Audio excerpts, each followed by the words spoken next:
Assalamualaikum warahmatullahi wabarakatuh. Perkenalkan saya Amanda Lutfia Diningsi dengan NIM 1711000151.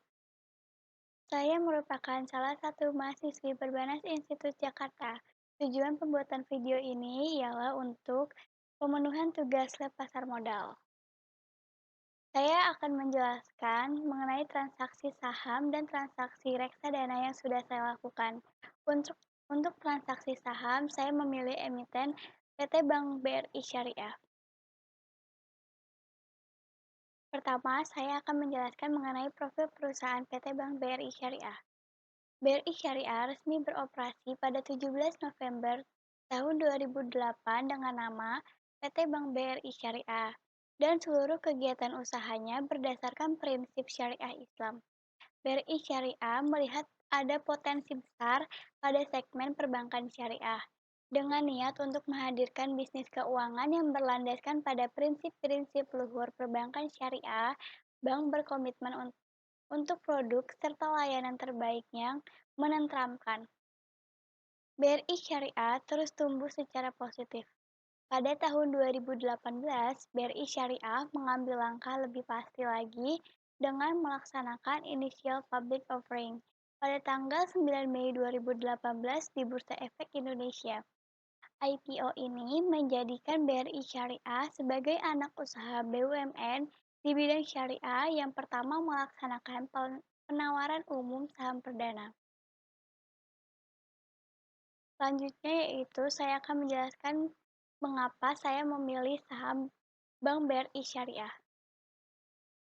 Alasan pemilihan emiten Bank BRI Syariah ini saya melihat dari segi yang pertama yaitu dari analisa fundamental, yang kedua yaitu analisa teknikal, dan yang ketiga yaitu adanya informasi dari media massa. Yang pertama saya akan menjelaskan mengenai analisa fundamental. Analisa fundamental yang pertama yaitu mengenai earning per share. Earning per share pada laporan keuangan triwulan 3 2020 ialah sebesar 19,62. Sedangkan pada Desember 2019, earning per share sebesar 5,81. Ini menunjukkan bahwa pada tahun 2020 triwulan 3 lebih bagus daripada Desember 2019. Hal ini dikarenakan laba perusahaan meningkat dan dapat dikatakan perusahaan mengalami pertumbuhan. Jika dilihat lebih baik pada tahun 2020 dibandingkan 2019, ini berarti adanya kenaikan yang dialami oleh PT Bank BRI Syariah. Analisa fundamental yang kedua yaitu price to earning ratio. Price to earning ratio pada laporan keuangan triwulan 3 tahun 2020 yaitu sebesar Rp248,22. Sedangkan pada Desember tahun 2019, price to earning ratio sebesar 1084,26. Hal ini berarti pada tahun 2020 triwulan 3 lebih bagus daripada pada Desember 2019. Jika price to earning ratio tinggi, maka harga saham menjadi lebih mahal daripada harga wajarnya. Dari price to earning ratio juga menunjukkan bahwa adanya kenaikan yang dialami oleh PT Bank BRI Syariah. Analisa fundamental yang ketiga yaitu price to book value. Price to book value pada laporan keuangan triwulan 3 2020 yaitu sebesar 0,133 kali. Sedangkan pada Desember 2019, price to book value sebesar 0,018 kali. Hal ini berarti pada tahun 2020 triwulan ketiga, harga saham tersebut 0,133 kali lipat lebih mahal daripada modal bersih. Analisa fundamental yang keempat yaitu return on asset. Return on asset adalah rasio yang menunjukkan baik atau buruknya perusahaan dalam mengelola investasi. Dari data tersebut diketahui bahwa pada Desember 2019, PT Bank BRI Syariah memiliki tingkat ROA sebesar 0,13%, sedangkan pada September 2020 tingkat ROA meningkat menjadi 0,32%.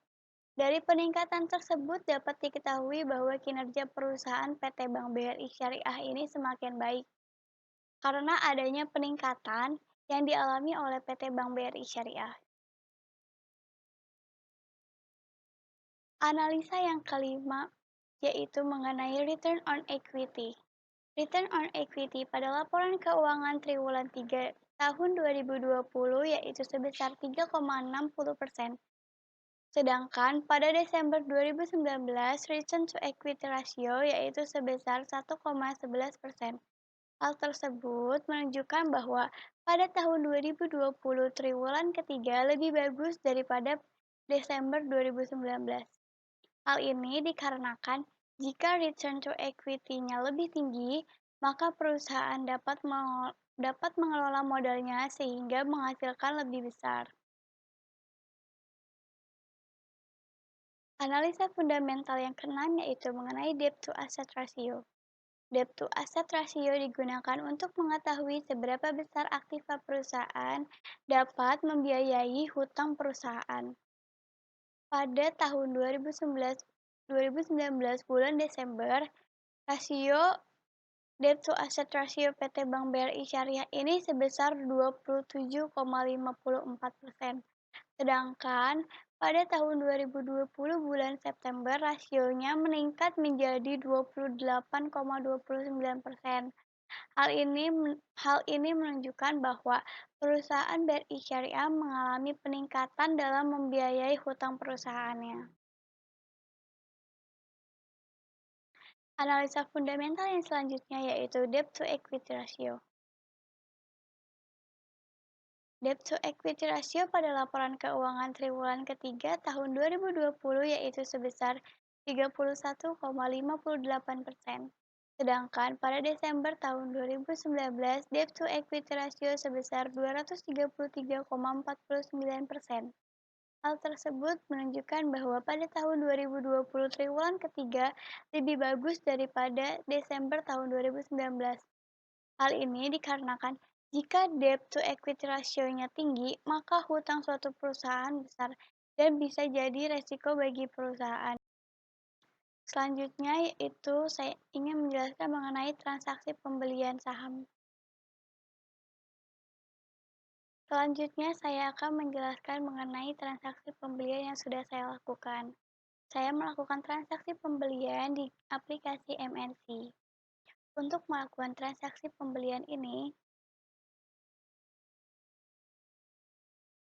kita dapat klik buy order, kemudian cari saham apa yang akan kita beli, kemudian klik kuantitasnya, saya membeli satu kuantitas, lalu klik confirm, lalu setelah klik confirm akan muncul seperti ini, lalu kita klik confirm lagi, lalu pembelian sudah selesai.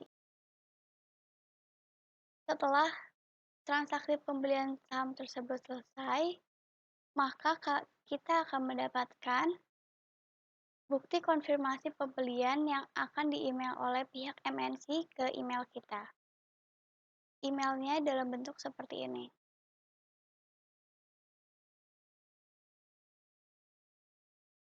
Setelah melakukan transaksi pembelian, saya melakukan transaksi penjualan. Untuk transaksi penjualan ini sama seperti transaksi pembelian, yaitu dengan mengklik di buy order, namun pada tahap ini kita mengklik sell. Lalu kemudian kita masukkan PIN kita di sini.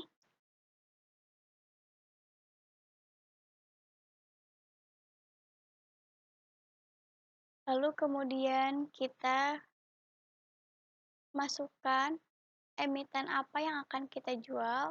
Karena saya BRI Syariah, maka saya memasukkan BRI Syariah.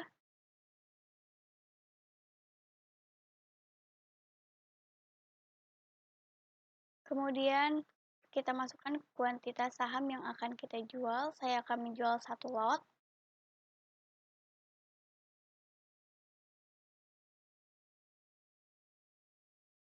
Setelah itu kita klik confirm lalu akan tampil seperti ini, lalu kita klik confirm lagi.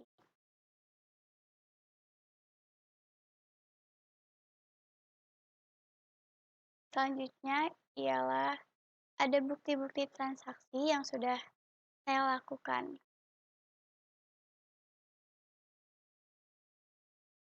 Berikut ini merupakan portofolio pembelian.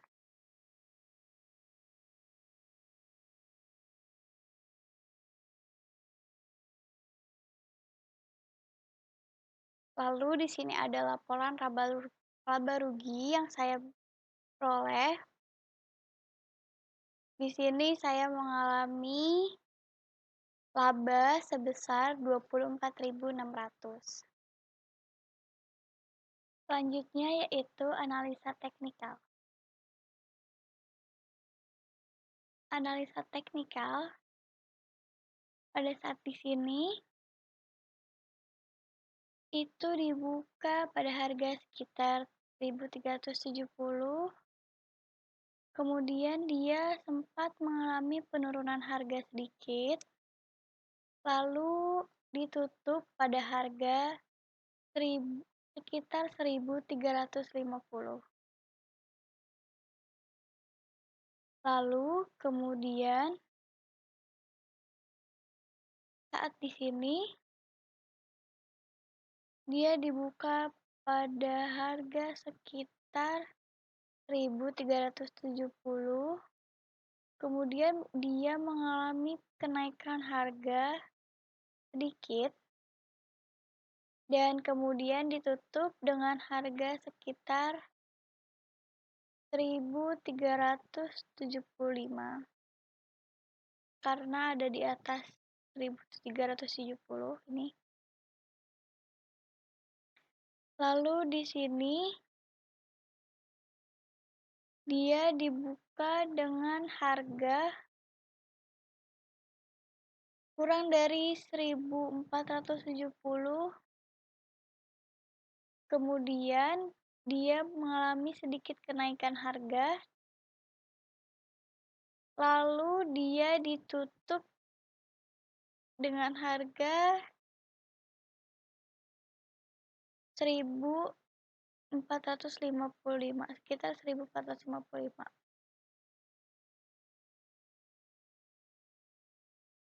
Lalu selanjutnya yaitu ada grafik harga saham. Grafik harga saham PT Bank BRI Syariah pada jangka waktu 1 tahun terakhir. Grafiknya ini menunjukkan bahwa harga saham PT Bank BRI Syariah ini mengalami fluktuasi. Namun, setelah saya mengamati dalam 7 hari terakhir ini, harga saham Bank BRI Syariah ini mencapai harga tertinggi yaitu sebesar 1.535. Itu terjadi pada tanggal 30 November 2020 dan untuk harga yang terendahnya yaitu sebesar 1.360 itu terjadi pada tanggal 24 November. Selanjutnya yaitu ada informasi dari media massa. Informasi dari media massa yang ada ini mengatakan bahwa saham Bank BRI Syariah ini terus mengalami kenaikan. Hal tersebut dikarenakan induk perusahaannya yaitu Bank BRI mengalami pertumbuhan. Dan pada saat itu, harga saham tertinggi Bank BRI Syariah yaitu sebesar 1.420. Adanya kenaikan harga saham yang dialami oleh Bank BRI Syariah ini dipacu oleh saham Bank BRI yang sebagai induk perusahaannya.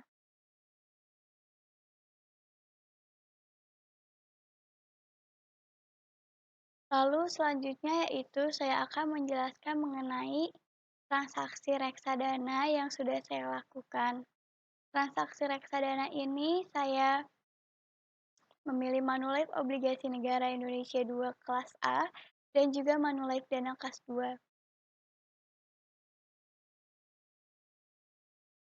Alasan pemilihan saya menggunakan memilih Manulife Obligasi Negara Indonesia 2 kelas A dan Manulife Dana Kas 2 ini dilihat dari beberapa faktor, yaitu tingkat return, tingkat resiko, dana kelolaan, dan juga expense ratio. Selanjutnya, saya akan menjelaskan faktor-faktor yang sudah saya sebutkan sebelumnya. Yang pertama yaitu untuk tingkat return-nya. Dapat dilihat dari tingkat return Manulife Obligasi Negara Indonesia 2 kelas A memiliki tingkat return yang cukup tinggi, yaitu sebesar 12,32% dalam 1 tahun. Dan untuk Manulife Dana Kas 2 memiliki tingkat return yaitu sebesar 5,36% dalam setahun. Nah, jika di dalam reksadana ini, jika tingkat returnnya semakin tinggi, maka keuntungan yang akan kita peroleh juga akan semakin tinggi. Lalu yang kedua yaitu tingkat resiko. Jika dilihat dari tingkat resiko, Manulife Obligasi Negara Indonesia 2, tingkat resikonya yaitu sedang. Untuk mendapatkan keuntungan ini pasti selalu ada resikonya. Jika kita ingin mendapatkan keuntungan yang semakin besar, maka resiko yang akan kita hadapi juga akan semakin besar. Lalu untuk Manulife Dana Kas 2 Manulife Dana Kas 2 tingkat resikonya rendah. Nah, berarti kalau dibandingkan Manulife Dana Kas 2 dengan Manulife Bank Negara Indonesia, itu lebih tinggi tingkat resikonya Manulife Bank Negara Indonesia. Itu berarti keuntungan yang didapatkan oleh Manulife Dana Kas 2 ini lebih sedikit dibandingkan Manulife Bank Negara Indonesia.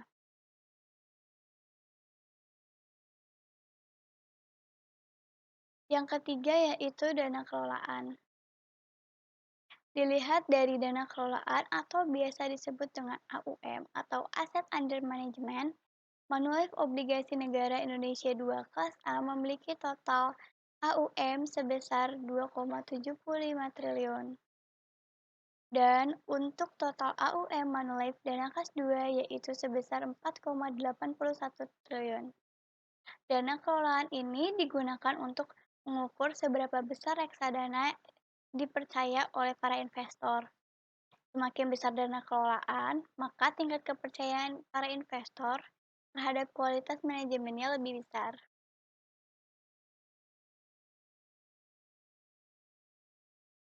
Untuk grafik dana kelolaannya, di Manulife Obligasi Negara Indonesia 2, dalam 1 tahun ini mengalami fluktuasi.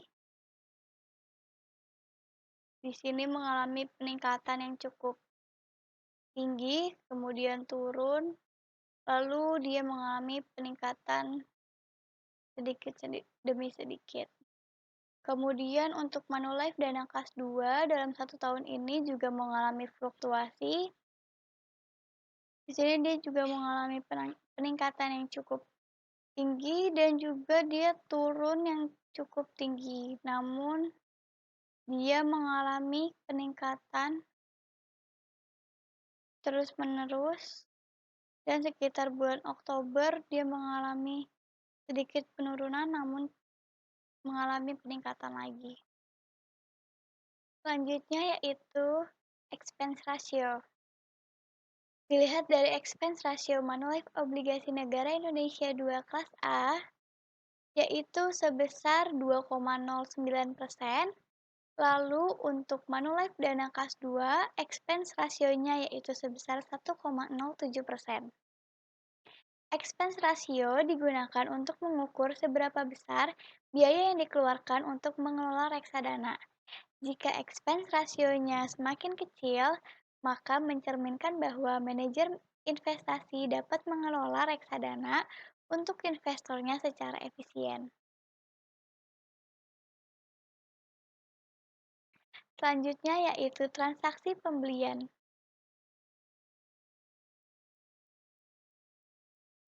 Transaksi pembelian menggunakan aplikasi bibit ini terdapat dua cara. Yang pertama yaitu rekomendasi dari Robo. Di rekomendasi Robo saya ini terdapat 3 jenis, yaitu pasar uang sebesar 10%. Dana yang saya investasikan akan dialokasikan sebesar 10% untuk pasar uang, kemudian akan dialokasikan sebesar 53% untuk obligasi, dan yang terakhir yaitu sebesar 37% dana yang saya investasikan akan dialokasikan ke saham.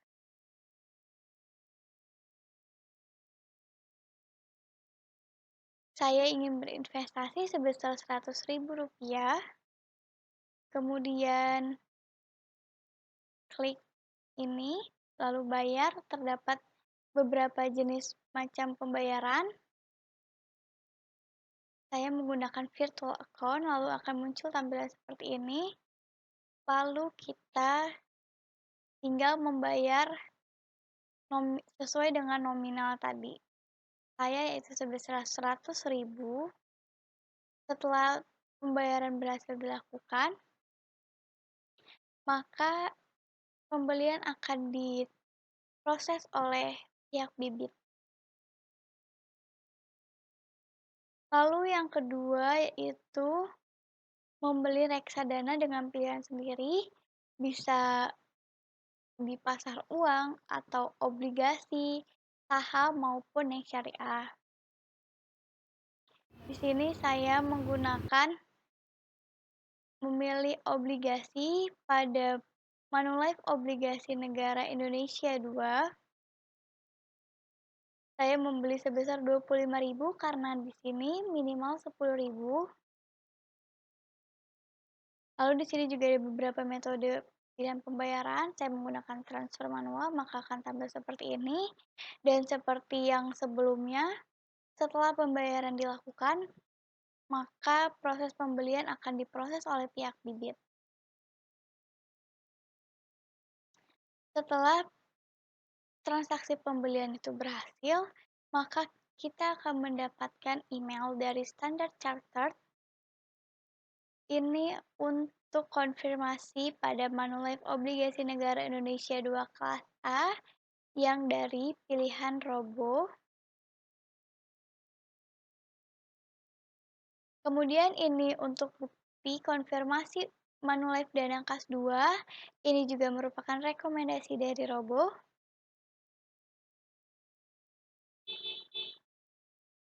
Kemudian ini ada BNI AM yang merupakan rekomendasi dari Robo juga.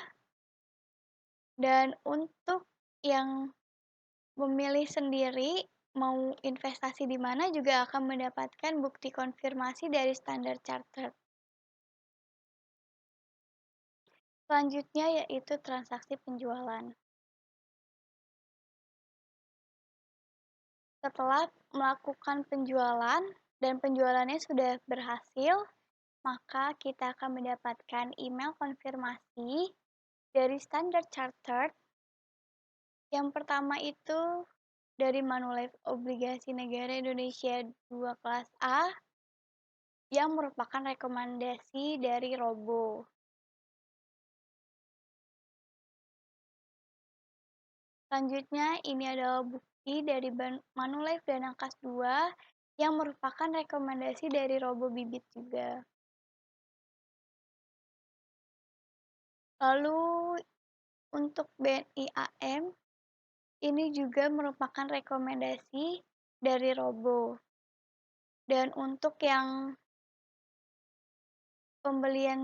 penjualan tersendiri dari yang saya inginkan yaitu obligasi mengenai Manulife Obligasi Negara Indonesia kelas 2A juga mendapatkan bukti penjualannya.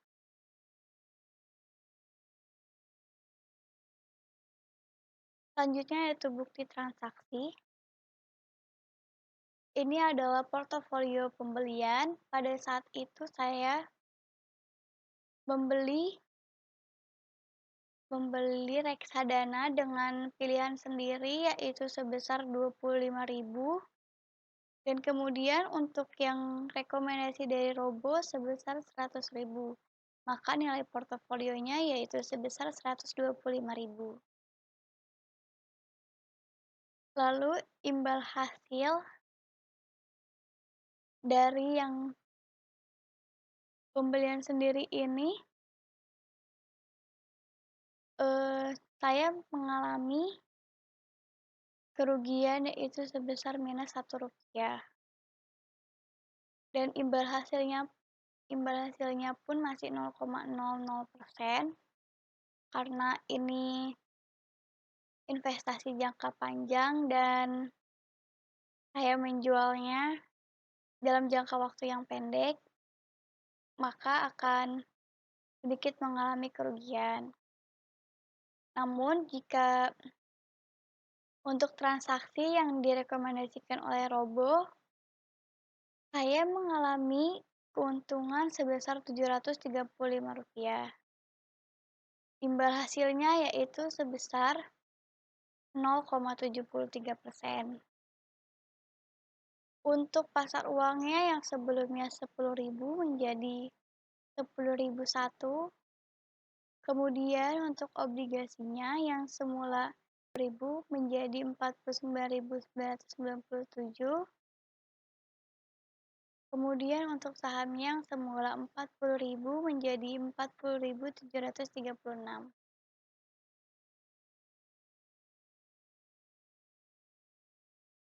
Selanjutnya yaitu bukti penjualan. Setelah kita melakukan penjualan, maka akan tampil seperti ini. Lalu pihak bibit akan menerima order jual yang kita lakukan. Setelah itu, kita harus menunggu verifikasi dari bank kustodian. Setelah bank kustodian menerima, maka proses pencairan dana akan dilakukan. Untuk Manulife Dana Kas 2 yang direkomendasikan oleh pihak Robo akan tampil seperti ini. Untuk Manulife Obligasi Negara Indonesia 2 kelas A juga tampilannya sama seperti ini.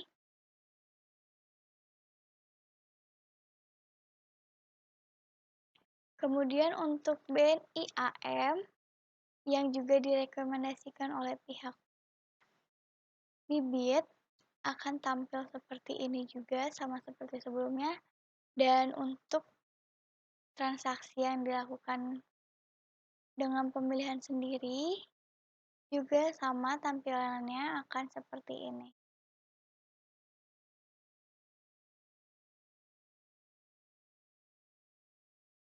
Cukup sekian yang dapat saya sampaikan mengenai pengalaman yang saya lakukan, yaitu melakukan pembelian dan penjualan saham dan pembelian penjualan reksadana. Semoga apa yang saya sampaikan dapat bermanfaat bagi para pendengar yang juga baru pertama kali melakukan pembelian reksadana dan juga saham. Mohon maaf apabila ada perkataan saya yang kurang berkenan. Cukup sekian, terima kasih. Wassalamualaikum warahmatullahi wabarakatuh.